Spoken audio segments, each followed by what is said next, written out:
welcome to San Francisco, California, United States.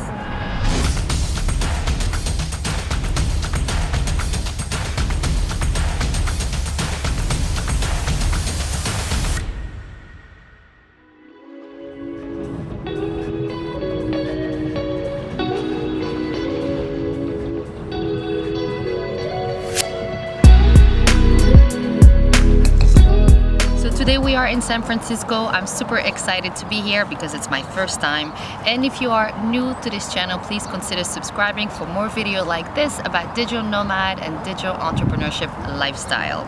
My name is Salwa and today we're going to talk about San Francisco, California.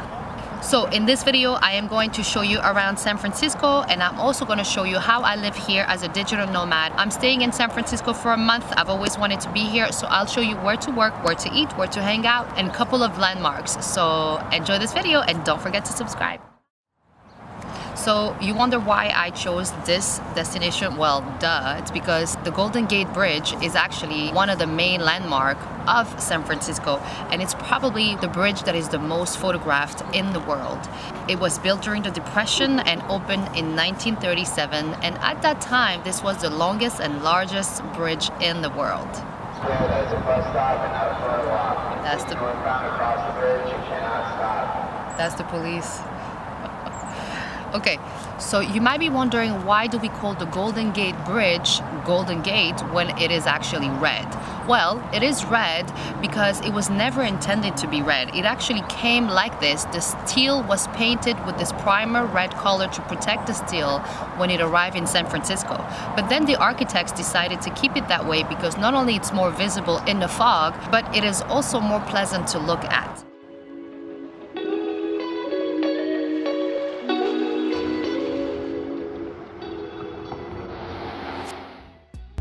Okay, so one thing I really don't like about Frisco is how steep. If you look behind me, oh my god, I've been walking 4 blocks up like this. It's really tiring. So that would be a no-no on my list.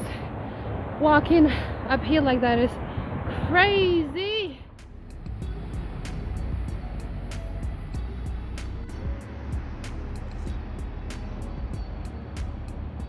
Alright everybody, today we are in San Francisco and I found this amazing co-working space that is right here, and it's really beautiful, and the reason why I really like it, it's because you can pay per hour. So it's $5 per hour, and so if I want to come just for 2 or 3 hours, I think it's still cheaper than if I was having a daily pass. They usually go for $30.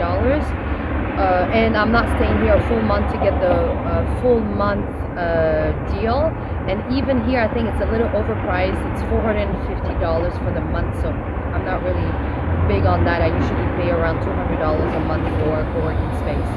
Anyways, love the co-working space. The only thing I don't like is the neighborhood. It's not really safe, and even they told me that I should get an Uber to get back home after dark hours. So that's the only ick about this thing, but other than that I really like the space.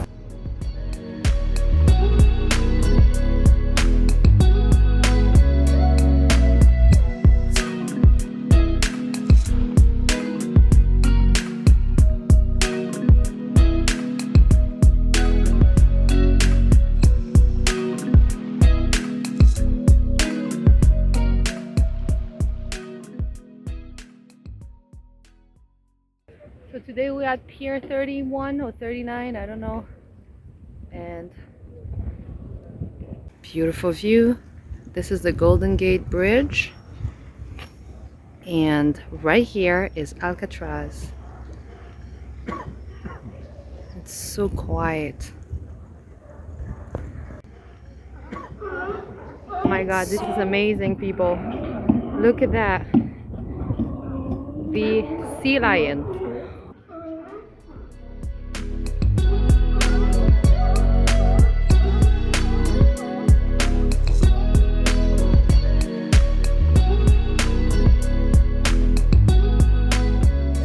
Okay, so today we are visiting the island of Alcatraz. I'm super excited. We're about to go in a couple of minutes. So Alcatraz used to be a federal prison, and it's located 2 kilometers out offshore in the Bay Area. And the reason why this became such an interesting tourist attraction. It's because from 1934 to 1963, this was a prison, and because of the strong current and the really cold water, it made it almost impossible for prisoners to escape. So today we're gonna go check it out. So let's go.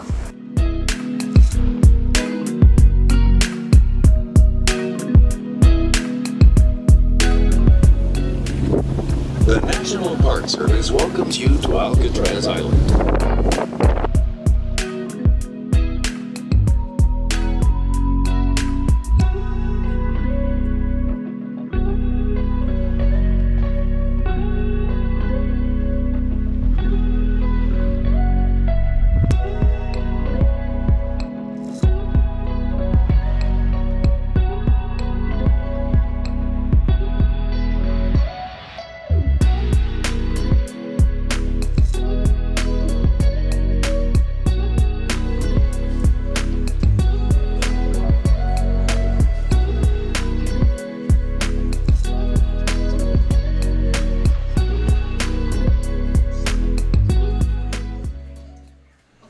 We are now inside the Alcatraz prison, and you may remember one famous prisoner named Al Capone, also known as Scarface.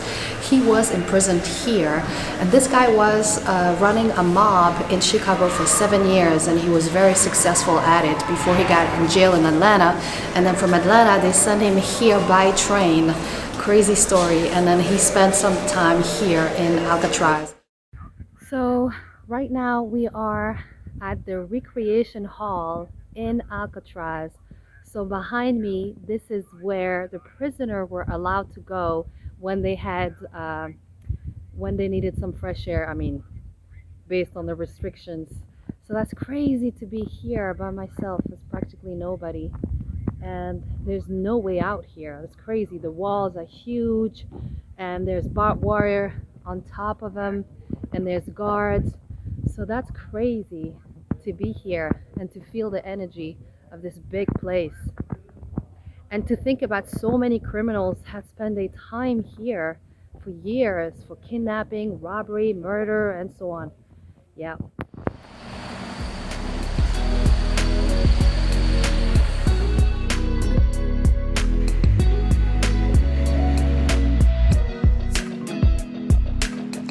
And this is Chinatown, the entrance of Chinatown, San Francisco. We're gonna go there in a second. Alright, so right now we are entering Chinatown in San Francisco, so I cannot wait to show you more about this amazing area.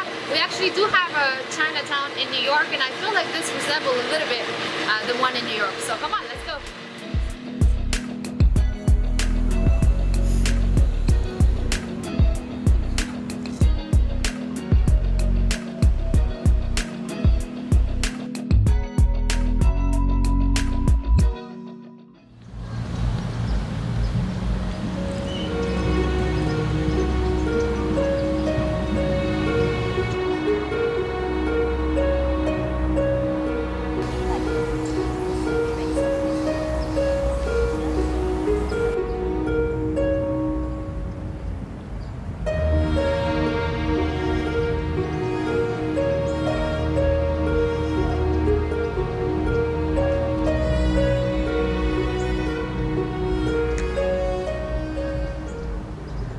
The Botanical Garden, as you know, this is one of my favorite places to go, because when you're in nature like that, it just does something good to your soul, especially if you had a long, stressful week.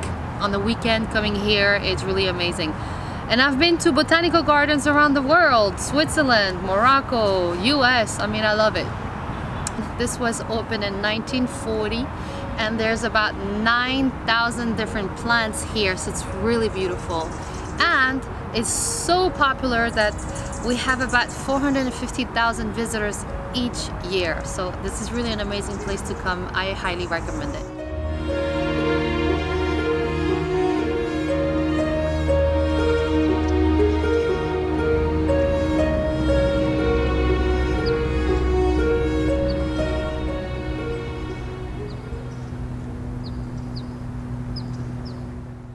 So after spending about 6 weeks here in this area, I can tell you that I think San Francisco It's very beautiful, there's a lot to see, but it's unfortunately not on my top of the list as the best city to live and work in the United States as a digital nomad. And I think the first reason is, number one, it's very, very expensive. One of the most expensive city in the US, with an average of a 1-bedroom rental in San Francisco for $3,200, which is a lot of money.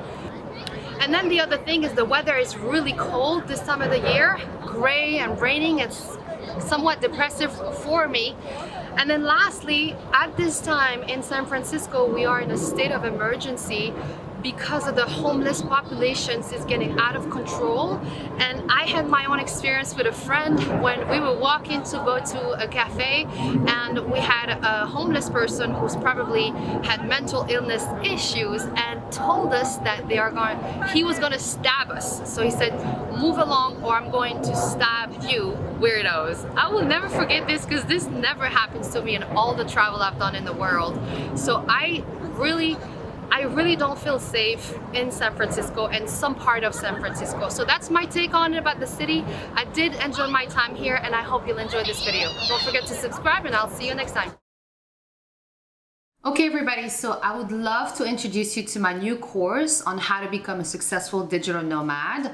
And in this course, I am going to teach you the step-by-step process that I use to travel the world and work remotely.